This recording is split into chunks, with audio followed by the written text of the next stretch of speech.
श्री परमात्मने नमः। ओम वासुदेवाय नमः। ओम व्यासदेवाय नमः। ओम जगन्नाथदासाय नमः। ओम गणेशाय नमः। हे माँ सरस्वती तमें कंठरे बस, माँ कंठरे बस। अति बड़ी जगन्नाथ दास रचित श्रीमद्भागवत महापुराण पंचम स्कंधर आज आम एकादश अध्याय बा 11तम अध्याय श्रवण करिबा। एही अध्यायर प्रथम भागरे पद्यांतरी एवं द्वितीय भागरे यार व्याख्या श्रवण करिबा। एही अध्याय जड़ भरत राजा रघुगण को उपदेश देवा कथा वर्णना करा जायछि। रघुगण जणे राजा जे कि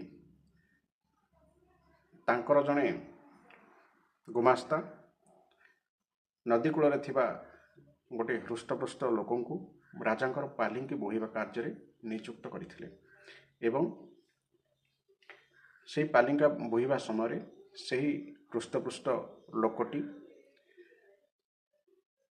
चलिला बेले जीवंकर मृत्यु हो भावी से देखी देखी पालिंकी बहुत समय देखिकी पाद पकाउथिले। फल चारिजण बोहिथिबा पालिंकी असमतल हवा हेतु बा असुविधा हेबा हेतु राजा क्रोधरे सही हृष्टपुष्ट लोकंकु मृत्युदंड देवा कथा बा भर्सना करथिले। फल से भर्सना कथा शुणी से हृष्टपुष्ट लोकटी राजा रघुगण को किछि आत्मज्ञान देइथिले। आत्मज्ञान कथा शुणी राजा रघुगण भरत से लोक को किए बोली चिन्हि पारि नथिले। तथापि जेहेतु राजा भी आत्मज्ञान थिबा हेतु से देखिले जे एई महान पुरुषटी जने निश्चित भावे कौनसी उच्च मान्यगण्य व्यक्ति हेइथिबे। तेणु से जेतुळे जानिले जे से जने द्विज थिले से प्रथमे ताको क्षमा मागिथिले एवं ताको परिचय पचारि बुझिथिले। तापर कोन हला आसंतु जानिबा।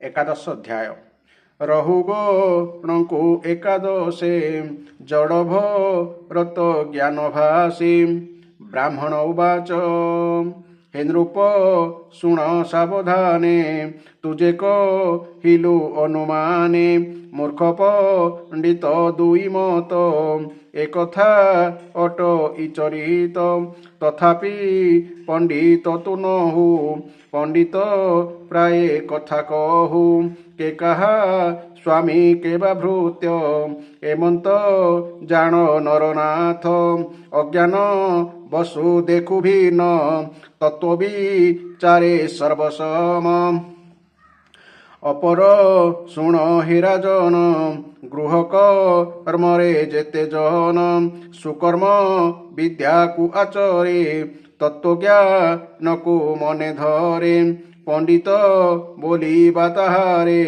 से शुद्ध ए घोर संसारे से साधु बोला ई संसारे जे प्राणी ठारे दया कहरे दंडिबा शक्ति जार थाई से जेबे क्षमा आचरई साधुक श्रेष्ठ से हुनर सुख दुखरु से बाहार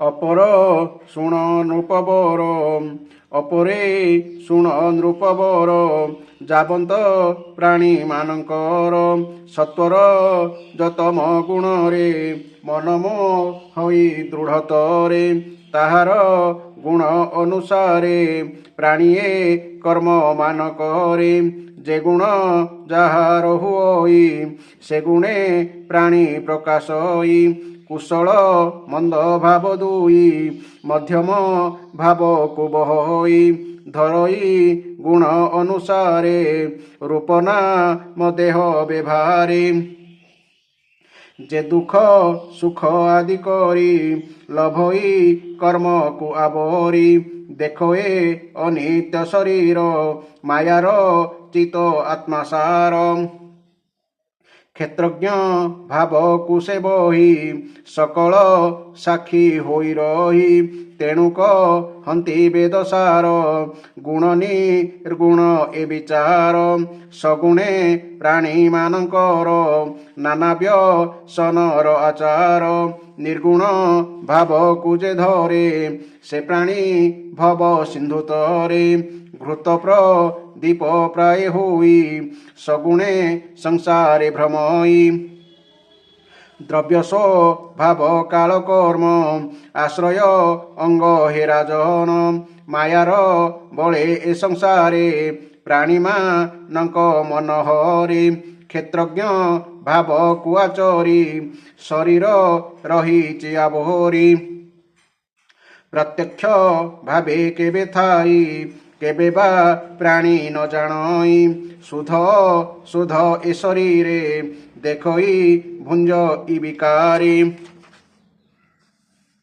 ଅପରେ ଶୁଣ ହେ ରାଜନ କ୍ଷେତ୍ରଜ୍ଞ ପୁରୁଷ ପୁରାଣ ପରମ ଆତ୍ମା ଜ୍ୟୋତିର୍ମୟ ଅନାବୃତ ଯେ ସର୍ବଦେହ ସେ ନାରାୟଣ ଭଗବାନ ବାସୁଦେବ ଆଦି କାରଣ ସ୍ୱକୀୟ ମାୟାରେ ଜଗତି କ୍ରୀଡ଼ା କରଇ ଅବିରତି ସ୍ଥାବର ଜଙ୍ଗମଙ୍କଠାରେ ପବନ ଯେସନେ ସଞ୍ଚରେ ତେମନ୍ତ ହୋଇ ସର୍ବଠାରେ କ୍ଷେତ୍ରଜ୍ଞ ରୂପେ ସେ ବିହାରେ କ୍ଷେତ୍ରଜ୍ଞ ରୂପେ ସେ ବିହରି ଯାବତ କାଳ ପ୍ରାଣୀ ମନ ମାୟାକୁ ନ କରେ ଖଣ୍ଡନ ଷଡ଼ ଇରି ନ ଜିଣଇ ବିମୁକ୍ତ ସଙ୍ଗ ସେ ନୁହଇ ପ୍ରଭୁଙ୍କୁ ଏ ରୂପେ ନ ଜାଣେ ତାବତ ଭ୍ରମେ ଅକାରଣେ ସଂସାର ତାପେ ଗ୍ରସ୍ତ ମନ ସେ ଯେ ନାଦି ନାରାୟଣ ଯାବତ ତାଙ୍କୁ ନ ଚିହ୍ନଇ ଶୋକମ ହରେ ଭ୍ରମ ଥାଇ ତୁ ଏବେ ଶୁଣ ନୃପବର ସେ ଯେ ବ୍ରହ୍ମାଣ୍ଡର ଈଶ୍ୱର ସେ ଯେ ବ୍ରହ୍ମାଣ୍ଡର ଈଶ୍ୱର ଅଖିଳ ପ୍ରାଣୀଙ୍କର ଗୁରୁ ଯାର ମହିମା ମହାମେରୁ ତାହାର ଚରଣାର ବିନ୍ଦେ ମନନି ବେଶୀ ଅପ୍ରମାଦେ ମାୟା କପଟ ଏ ସଂସାର ତୁ ଏହା ଶୀଘ୍ର ପରିହର ପଞ୍ଚମ ସ୍କନ୍ଧେ ବିପ୍ରବାଣୀ ଶୁଣିସ ହିଂସାରୁ ତର ପ୍ରାଣୀ ସେ ପ୍ରଭୁ ପାଦ କମଳରେ ମନମ ରହୁ ନିରନ୍ତରେ କହଇ ବିପ୍ର ଜଗନ୍ନାଥ ହରିଚରିତ ଭାଗବତ ଇତି ଶ୍ରୀମଦ୍ଭାଗବତେ ମହାପୁରାଣେ ପରମହଂସ ସହିତାୟାଂ ପଞ୍ଚମ ସ୍କନ୍ଧେ ରହୁଗୁଣ ଭରତ ସମ୍ବାଦ ନାମ ଏକାଦଶୋଧ୍ୟାୟ।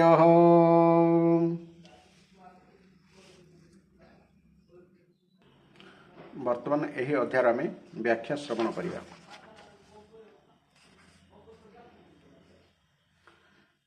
ଜଡ଼ଭରତ କହିଲେ, ରାଜନ, ଆପଣ ଅଜ୍ଞାନୀ ହୋଇ ମଧ୍ୟ ପଣ୍ଡିତଙ୍କ ପରି ଅଧିକରୁ ଅଧିକ ତର୍କ ବିତର୍କ ଯୁକ୍ତ କଥା କହୁଛନ୍ତି। ତେଣୁ ଆପଣଙ୍କୁ ଶ୍ରେଷ୍ଠ ଜ୍ଞାନୀମାନଙ୍କ ମଧ୍ୟରେ ଗଣନା କରାଯାଇପାରିବ ନାହିଁ। ଯେଉଁମାନେ ତତ୍ତ୍ୱଜ୍ଞାନୀ ପୁରୁଷ ସେମାନେ ତତ୍ତ୍ୱ ବିଚାର କରିବା ବେଳେ ଏହି ଅବିଚାର ସିଦ୍ଧ ସ୍ୱାମୀ ସେବକ ଆଦି ବ୍ୟବହାରକୁ ସତ୍ୟ ରୂପେ ସ୍ୱୀକାର କରନ୍ତି ନାହିଁ। ସେମାନେ ଲୌକିକ ବ୍ୟବହାରକୁ ଯେପରି ସତ୍ୟ ରୂପେ ଗ୍ରହଣ କରନ୍ତି ନାହିଁ, ବୈଦିକ ବ୍ୟବହାରକୁ ମଧ୍ୟ ସେହିପରି ସତ୍ୟ ରୂପେ ଗ୍ରହଣ କରନ୍ତି ନାହିଁ। କାରଣ ବେଦ ବାକ୍ୟ ମଧ୍ୟ ଅଧିକତର ଗୃହସ୍ଥ ଜନଚିତ ଯଜ୍ଞ ବିଧି ବିସ୍ତାର କରିବାରେ ବ୍ୟସ୍ତ। ସେଥିରେ ରାଗ ଦ୍ୱେଷ ଆଦି ଦୋଷରୁ ରହିତ ବିଶୁଦ୍ଧ ତତ୍ତ୍ୱଜ୍ଞାନର ସମ୍ପୂର୍ଣ୍ଣ ଅଭିବ୍ୟକ୍ତି ପ୍ରାୟତଃ ନାହିଁ। ଗୃହସ୍ଥ ଚିତ୍ତ ଯଜ୍ଞ ଆଦି କର୍ମରୁ ମିଳୁଥିବା ସ୍ୱର୍ଗ ଆଦି ସୁଖ ଯେଉଁମାନଙ୍କୁ ସ୍ୱପ୍ନ ପରି ହେୟ ବୋଲି ସ୍ୱତଃ ଜଣାପଡ଼େ ନାହିଁ, ଅତ୍ୟନ୍ତ ପବିତ୍ର ଉପନିଷଦ ବାକ୍ୟ ମଧ୍ୟ ସେମାନଙ୍କୁ ତତ୍ତ୍ୱଜ୍ଞାନ ପ୍ରଦାନ କରିବାକୁ ସମର୍ଥ ହୋଇପାରେ ନାହିଁ। ମନୁଷ୍ୟର ମନ ଯେ ପର୍ଯ୍ୟନ୍ତ ସତ୍ତ୍ୱ ରଜ ବା ତମ ଗୁଣର ବଶବର୍ତ୍ତୀ ହୋଇ ରହେ, ସେ ପର୍ଯ୍ୟନ୍ତ ସେ ତାର ଜ୍ଞାନେନ୍ଦ୍ରିୟ କର୍ମେନ୍ଦ୍ରିୟ ଦ୍ୱାରା ଅବଧରେ ଶୁଭାଶୁଭ କର୍ମ କରିଚାଲେ। ମନ ହେଉଛି ବାସନାମୟ ଓ ବିଷୟାସକ୍ତ। ଏହା ଗୁଣମାନଙ୍କ ଦ୍ୱାରା ଚାଳିତ ହୋଇଥିବାରୁ କାମ କ୍ରୋଧ ଆଦି ଦ୍ୱାରା ବିକାରଗ୍ରସ୍ତ ହୋଇଥାଏ। ଭୂତ ଓ ଇନ୍ଦ୍ରିୟ ରୂପ ଯେଉଁ 16 କଳା ରହିଛି, ମନ ହେଉଛି ସେମାନଙ୍କ ମଧ୍ୟରେ ମୁଖ୍ୟ। मन ही विभिन्न देवता मनुष्य आदि नाम रूप धरी शरीर उपाधि भेदरे जीवर उत्तामता और अधमतार कारण होता है। यही मायामय मन संसार चक्र में घूरी बुले पुणी यही देह अभिमान जीव सहित मिसी ताकू समय क्रमे मिलुवा सुख दुख तथा मोहरूपी अव्यसंभावी फल सबको अभिव्यक्त कराए। मन रही पर्यंत जीवर जाग्रत और स्वप्न एपरी दुईटी अवस्था लगी रही जीव ताहा व्यवहार में अनुभव करुथिबो। तेणु ज्ञानी जन मैंने कही मन ही होउछि त्रिगुणमय सांसारिक जीवनर अधोपतनर तथा गुणातीत परम उत्कृष्ट मोक्ष पदर कारण। मन विषयासक्त हुई जीव को संसार रूप संकट में पकाई दिए एवं सही मन विषय प्रति अनासक्त होगले जीव को शांतिमय मोक्ष पद प्राप्ति कराई दिए। जेपरी दीपर सलितारे घी अंश थिबा पर्यंत ताहा धूआं कलापूर्ण अग्नि शिखा प्रकाशित करी जले एवं सलितार घी सरीजा परे से सही अग्निशिखा निजर कारण अग्नि तत्व में लीन हो जाए। ठीक सेहीपरि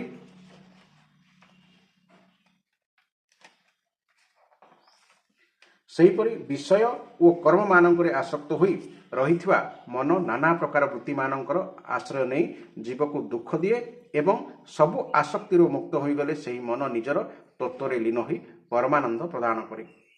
हे वीरवर पंच कर्मेन्द्रिय पंच ज्ञानेन्द्रिय और अहंकार यही 11टी होउछि मनर वृत्ति एवं पंचकर्म पंच तन्मात्र और शरीर यही 11 होउछि सेगुड़िकर आधारभूत विषय। गंध रूप स्पर्श रस और शब्द यही 5टी ज्ञानेन्द्रिय मानकर विषय। मलत्याग संभोग गमन भाषण और नेणदेण आदि क्रिया यही 5टी होउछि कर्मेन्द्रिय मानकर विषय। शरीर प्रति एईटा मोर देह बोली स्वीकार करिबा बा कहिबा हेउछि अहंकार विषय। यही कही अहंकार को मनर 12तम वृत्ति बा अहंकार आश्रय शरीर को 12तम विषय बोली मध्य कहती। मनर यही 11टी वृत्ति द्रव्य बा विषय स्वभाव आशय बा संस्कार कर्म और काल भेदरे 100 कण सहस्रे कण कोटिए प्रकार परिणत हो जाए किंतु ए सबुर सत्ता क्षेत्रज्ञ आत्मार सत्ता उपर आधारित। ए सबु स्वतंत्र रूपे बा परस्पर मिलित होई सत्तावान होई पारंती नाही। एपरि होइथिले मध्य मन सहित क्षेत्रज्ञर कौनसी संबंध न थाए। ए जे मन एहा तो हेउछि जीवर मायारचित उपाधि मात्र। मन प्रायतः संसार बंधन रे पकाई देउथुआ अविशुद्ध कर्म रे ही प्रवृत्त थाए। मनर उपर लिखित वृत्ति गुड़िक प्रभाव रूप से सर्वदा रही है। जाग्रत और स्वप्न समय ए सबु प्रकट होती किंतु सुसुप्ति अवस्था ए सबु लुचि जाती। क्षेत्रज्ञ हेउछि विशुद्ध चिन्मात्र। जाग्रत और स्वप्न अवस्था मनर यही सब वृत्ति मान क्षेत्रज्ञ केवल साक्षी रूपे देखुए। जे सर्वव्यापक परमात्मा जगतर आदिकरण जे परिपूर्ण अपरोक्ष स्वयं प्रकाश अजन्मा और ब्रह्मादिकर मध्य नियंता तथा जे निज अधीन रही माया द्वारा समस्त अंतकरण रही जीव मान प्रेरित करुछंती सही सकल भूतंकर आश्रय रूप भगवान वासुदेव ही हेउछंती क्षेत्रज्ञ। वायु जेपरी सकल प्राणी मानक मध्य प्रवेश करी सेमानंकु प्रेरित करे परमेश्वर भगवान वासुदेव सेहीपरि सर्वसाक्षी आत्मा रूप समग्र प्रपंच ओतप्रेत भाव ओतप्रेत हो रही। हे राजन जे पर्यंत मनुष्य ज्ञान उदय द्वारा यही माया को दूर करी सकल आसक्ति त्याग करी काम क्रोध आदि षड़रिपु को जय करी आत्मतत्व को जानीपारि न थाए तथा जे पर्यंत से आत्मार यही उपाधि रूप मन को संसार दुखरे क्षेत्र बोली बुझीपारि न थाए से पर्यंत से यही लोकरे ही घूरी बुलुଥାଏ। कारण यही चित्त बा मन तार शोक मोह रोग आसक्ति लोभ और वैर आदि संस्कार तथा ममता बढ़ाई चली थाए। यही मन ही हेउछि आपणकर सबुठार बड़ बलवान शत्रु। ता प्रति आपण सावधान होई नथिबारु मनर शक्ति आहुरी बढ़ी जाइछि। मन जे स्वयं सर्वदा मिथ्या यह सत्य तथापि यही मन आपणक आत्मस्वरूप को आच्छादित कर रखिछि। तेणु आपण सावधान होई श्री गुरु और श्री हरिंक चरण वंदना उपासना रूपक अस्त्र ताहाको विनाश कर दियंतु। यही थिला यही सुंदर अध्याय जहा जड़ भरत राजा रघुगण को उपदेश देथिले। यही गभीर तत्व शास्त्र व्यतीत और कौन सांसारिक विद्यारे उपलब्ध हुए नहीं। तेणु मनुष्य चेष्टा करवा उचित थरे भागवत महापुराण एवं भगवत गीता अध्ययन करने आवश्यक। फल मनुष्य निजर शारीरिक तत्व जन्म मृत्यु कर्म एवं सबकिछि संसार विषय सज्ञान लाभ कर। तेणु जीवन में थरे मनुष्य जन्म पाइछे, चेष्टा करंतु शास्त्र अध्ययन करने।